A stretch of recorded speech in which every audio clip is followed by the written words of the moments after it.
Peace, what up? Y'all know who the supervillain is. Distortion and Static, stay tuned. That's an audio daily double. Rappers need to fall off just to save me the trouble, yo. We won't beat around the bush much. This is young MF Doom. His name is Daniel Dumoulin. He was born in London but moved with his family to New York from an early age. There, they were living in Long Island. It was this very place that stayed a huge role in his musical destiny. In 1988, Doom formed a group called the KMD, which was made up of his younger brother, DJ Subrock, and MC Rodan. Soon after, Rodan left the group and was replaced by Onyx, the Birthstone Kid. At that time, Doom himself went by the name Zev Love X. The group signed a contract with the Elektra Records label company thanks to the third bass team. Zev Love X's first appearance was in the song called The Gas Face and its music video. A gas face can either be a smile or a smirk when a pair's a monkey race to work once clockwork. Then their debut album was released called Mr. Hood, and the music videos for the songs Peach Fuzz and Who Me were played on the Yo MTV Raps and Rap City shows. They had such a peaceful and intelligent hip-hop style, in the line with the likes of De La Soul or A Tribe Called Quest. How can I keep the Goya nectars on myself? Oh boy, how I search for an employer, but before the yellow huckleberry fin was in time. Program from Newport keep me from flipping daily, yet I constantly slip into thinking. Elektra Records broke off the contract with them and forbade the release of the second album because of the provocative cover, which the team didn't want to change. The album would only be published in 2001 by the Ready Rock label. Crank up the cups and get some ups for the ziggy ziggy. I got the guts to rock the mic and grab my nigga. After all of these events, the then still Zev Love X stopped making music and disappeared for 4 years. That was a dark time for the protagonist of our video, but he nevertheless mustered up the strength to return to music. He began performing at open mic events, and at one of such events, a historic moment took place: the birth of the MC Doom character. He then showed up with pantyhose over his head. Nope, that's not a joke. He seriously showed up with pantyhose, and a drunk guy sat next to him and said, "Bro, so you called yourself Doom because of Dr. Doom from the comic books about the Fantastic Four?" Although in reality, it was a shortened version of his name, Dumoulin. But there was no turning back. Before 1999, to keep himself anonymous, he used stockings and bandanas. From 1999, he began using masks. He then flaunted the mask from Gladiator, and in 2004, he already had his own signature style mask. The mask really represents the whole to rebel against the trying to sell the product as a human being, you know what I mean? It's more of a sound. And so, at 28 years old, he decided to relaunch his music career. And this is how. In 1999, he released a solo debut album called Operation Doomsday. This album received good reviews, and off it went. That's an audio daily double. Rappers need to fall off just to save me the trouble, yo.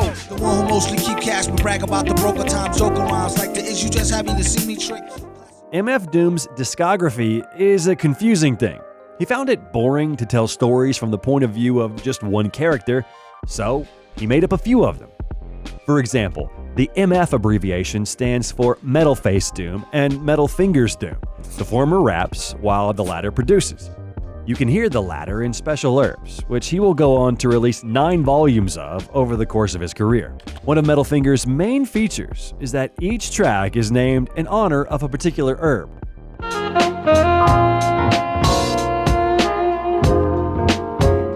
MF Doom is a classic villain who isn't understood by many people. He is looked upon a bad person, but in reality, he has a heart of gold, and he is also concerned about children. He's like Robin Hood. By the way, in Doom's first solo, he introduced us to yet another one of his alters, his King Ghidra, who has come from outer space.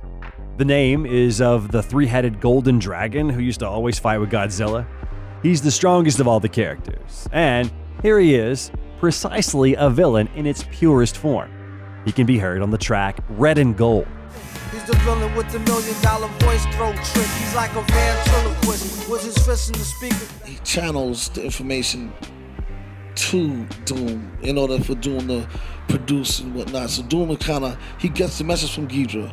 In 2003, he released an album by this alter ego, who goes by the name Take Me to Your Leader. King Ghidorah, take me to your leader. Quick to claim that he not no snake like me neither. And a few months later, the Vaudeville Villain album was released under the pseudonym of Viktor Vaughn. This alter ego draws from the Dr. Doom's government name, Viktor Von Doom. Dumoulin describes Victor as a young whippersnapper and depicts Vaughn as MF Doom's younger self. Vaughn, the traveling vaudeville villain. You don't give a flying fuck who ain't not feeling them. Call back and do the same thing tomorrow. If something don't give, I'll be forced to ignore her. And he also has a lot of collab pseudonyms. Now, let's move on to the collab album, which was also released in 2004 under the name Mad Villainy, which he made together with the beatmaker Madlib. For the most part, the running times of the tracks is not more than a couple of minutes, where there are essentially no choruses, but just verses. So nasty that it's probably somewhat of a travesty having me. Then he told the people you can call me your majesty. Dripping off the beat kinda, dripping off the meat grinder. Heat niner, pimping, stripping, soft, sweet minor. The most interesting and funny thing is that a beef started between Viktor Vaughn and MF Doom after this album. This will be a bit funny for me to recount, like as if these are two different people, but let's give it a shot. In the Fancy Clown track, Victor claims that she cheated on him with MF Doom. How dare you drag my name in the dirt and cheat? You could have broke it off, ended it and dipped. Also, in Victor's next release, under the name of VV2, is also known as Venomous Villain, there is an interlude, Doom on Vic, where, as you can conclude from the name, MF Doom talks about him. But then Vic, he earned his own rights, you know what I'm saying? Now he doing his thing, and he got his own little niche. Vic is kind of plotting on him. I think he getting a little jealous because Doom is getting shine, like, So Vic is gonna come, well, he's talking about coming out with it like a diss record, So Vic is gonna come, he's gonna come hard with some shit, you know what I mean? Is Doom ready to respond? I don't know. We gotta see. He's nice though, I wouldn't go up against him. MF Doom always wanted to bring fun and frenzy into his verses, as well as some element of surprise. And he continued doing that in his next conceptual album, Food. But then songs are not necessarily about food. They might Right. be about something else. Double entendres, yeah, it's all in there, you know what I mean? To give an example, the One Beer track is about the importance of self-discipline, thinking critically, and looking at the effects of one's words and actions. There's only one beer left. Rappers screaming all in our ears like we're deaf. He also inserted fragments of old songs and made them out to be like choruses. Never let your so-called mans know your plans. A show of hands. And he also liked inserting skits from cartoons. Like, for example, in the Hoe Cakes track at the end of the song, we hear a dialogue from Spider-Man Canon of Doom, released in 1982. Warming up out there on Long Island with Doom. Doom?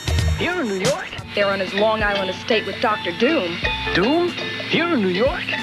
Yes, it was Jameson's idea. He heard that Dr. Doom has an amazing new machine. And what's also worth noting is that he wrote all of the music for the album on his own. He would find samples and play around with them in interesting ways. For example, listen to the track Supersonic by JJ Fad. Supersonic. This is how MF Doom played around with this piece. That sounds great. Shorty girl's a trooper. No matter what I needed to do, she'd be like. And by the mid-2000s, a paradox took place.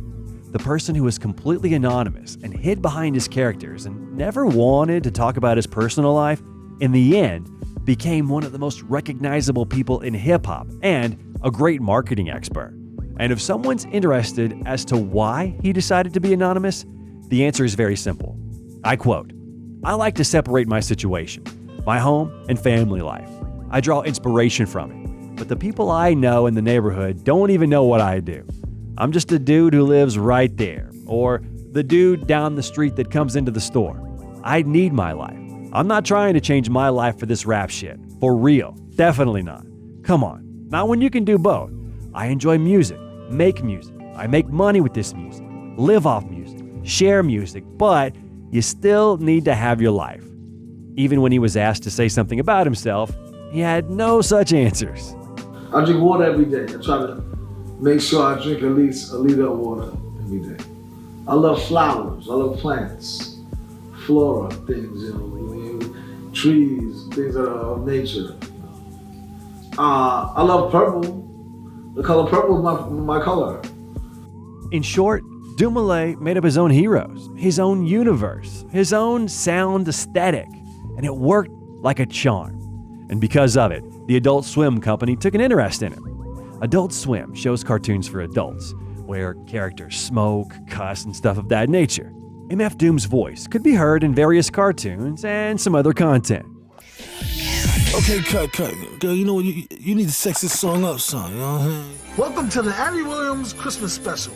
And I'm your host, Andy Williams. However, let's get back to music and to the making of his second album, The Mouse and the Mask. MF Doom became acquainted with the beatmaker Danger Mouse, whose mashups at the time were getting famous. He mashed up the following albums: the Black Album from Jay-Z and The Beatles from The Beatles. If you having girl problems, I feel bad for you, son. I got 99 problems, but a bitch ain't one. Just to better understand who this Danger Mouse is, these are some hit songs that were produced by him.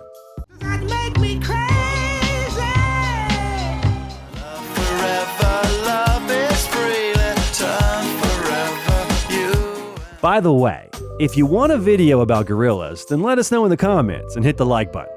Back to the album, where Danger wanted to create an album for Doom that's more likely to hit the charts, not something more underground like it was with Madlib.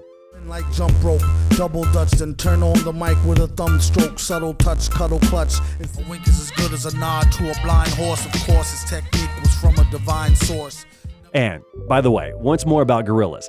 In the Demon Days album, you could hear MF Doom. Where you found them at, got them round town, could've drowned in it, would've floated, bloated, voted, sugar-coated, loaded, hip shooter.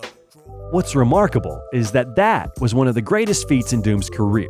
In an interview, he said that after 1993, hip-hop, for him, became pop music or bubblegum shit. Quoting his words, "Really, for me, there's no more after 1993. Seems like it all turns into pop or bubblegum shit. The last couple records I remember listening to before that was De La's 3 Feet High and Rising and all that. Nas's Illmatic kind of shit. If I went into a little bit more detail with that kind of feel, Gangstar, Primo, and them. But around then, it seems like mass production turned into something else. On the mainstream tip, you had to go a little deeper to find anything. Bobbito with the Cenobites album and Wu-Tang, they were breaking barriers, but I really can't remember anything after that. In 2006, MF Doom produced a few tracks for a couple of albums of the members of Wu-Tang Clan, Ghostface Killah. In this track, the beat was made in Doom's style. Yo, he got a stone some grease. In his mouth he had like 30 plus carrots. Big ratchet, smoke cigars like a... The last solo album under the pseudonym of MF Doom was released in 2009 under the name of Born Like This. Already woke, spit a joke, barely spoke, rarely smoked, stared at folks when properly provoked, mirror broke.